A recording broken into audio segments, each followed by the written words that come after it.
welcome back to our virtual classroom.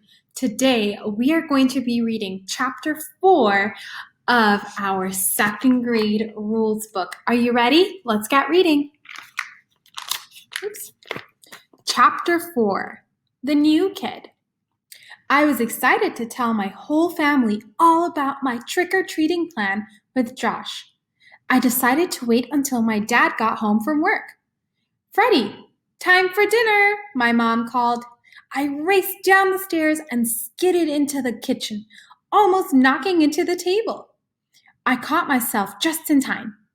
"Whoa, careful there, speed racer," said my dad. "Yeah, watch it," said Susie.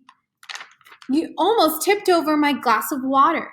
I already had to change my clothes once today because of you." "The speediness is a little different than your snail's pace this morning," said my mom. "I'm glad to see you more excited." "Is it because I made one of your favorites for dinner?" asked my mom. I was trying to cheer you up." "Thanks, Mom. I do love spaghetti," I said, patting my stomach, "but that's not why I'm so excited." "Then why don't you sit down and tell us why?" said my dad. I jumped into my chair, shoved a forkful of spaghetti into my mouth, and started to talk.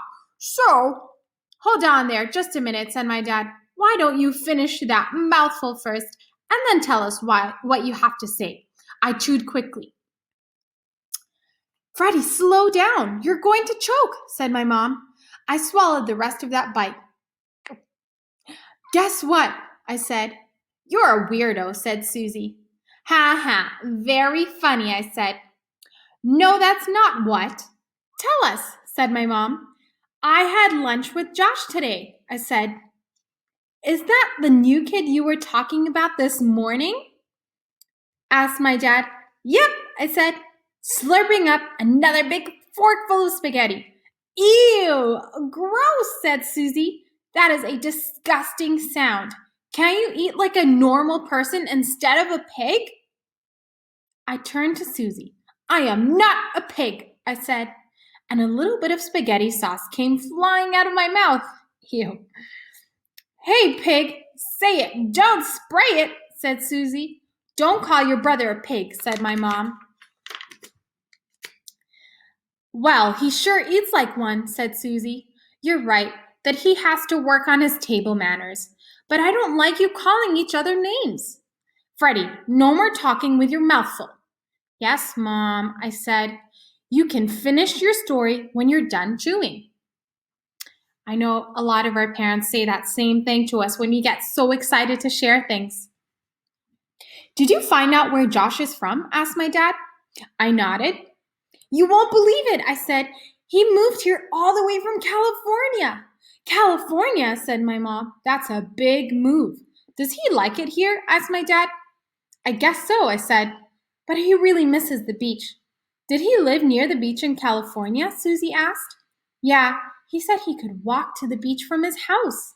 "That must be nice," said my mom. "The beaches in California are beautiful." "Have you ever been there, Mom?" Susie asked. "No, but I've seen pictures, and I've always wanted to go. And Josh even knows how to surf," I said. "Do any of you know how to surf?"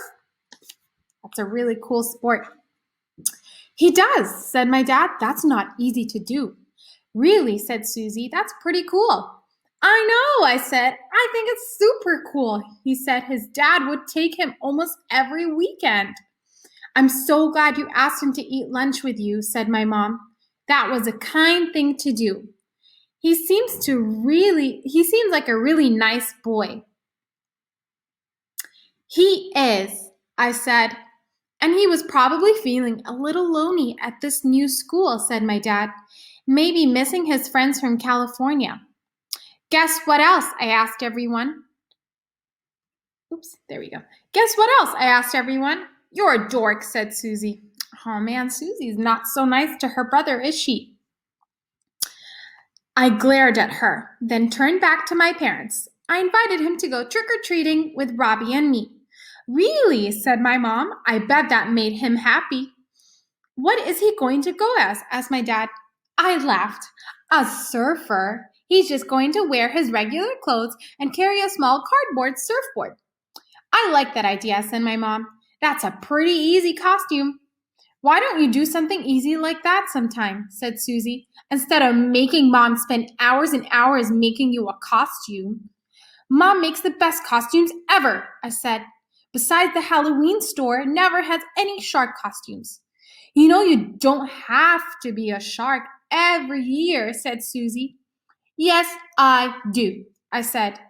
You could be something else, like a zombie or Frankenstein, she insisted. They have those costumes at the Halloween store. But sharks are my favorite thing in the whole wide world. I know, said Susie. Everybody knows. It's hard to miss. You have shark shirts and shark sheets and shark pajamas and a lucky shark's tooth. And I don't mind making Freddy's costumes. I like to sew, said my mom. It's kind of fun designing a new costume every year. What kind of shark did you go as last year? My dad asked. Don't you remember? I said. A hammerhead shark. Look at all those designing things and all those things that he owns. He really does love sharks.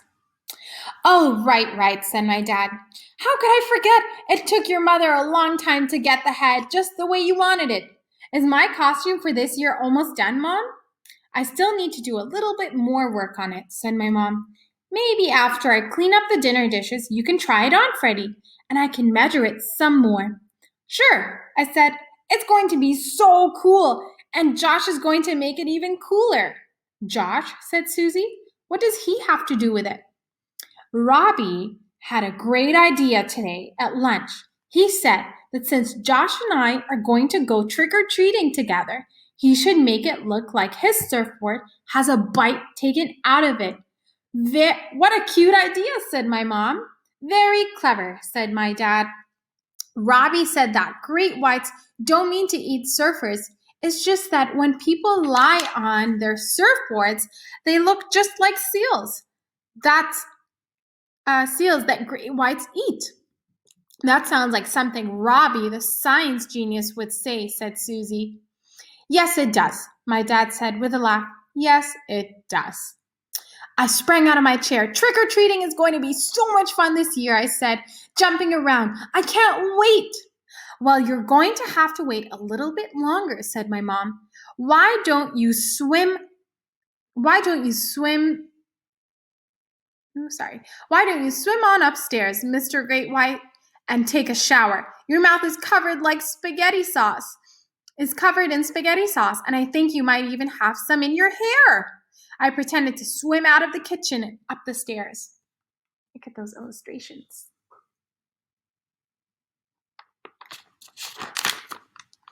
And that is chapter 4, my friends. I hope you enjoyed chapter 4 with me today, and I look forward to reading more with you next time. See you for chapter 5.